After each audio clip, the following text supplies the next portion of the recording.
Hi guys, ngayon lang ulit ako nakabalik dito sa kaingin ng mama. Hindi na nasundan yung sabi ko ako'y tatanggal ng damo.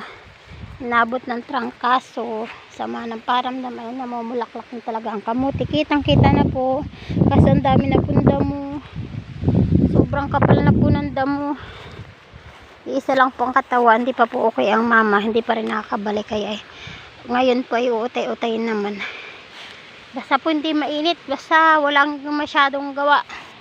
Isikapin po na kahit na paano makapasyal-pasyal dito, kahit na kaunting oras, di kahit na paano po ay di malilinis-linisan naman ang kay mamang taniman.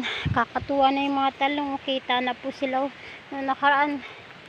Maliliit po yan, ngayon lalapad na po ng dahon. Ayan po, kung nakita nyo po yung nakaraang video ko, ayan. Sana lang talaga malinisan ko po, kahit dami po ng gawa at hindi rin abutin na sama ng pakiramdam. Ayan po, sobrang dami ng damo. Yun lang po, thank you po.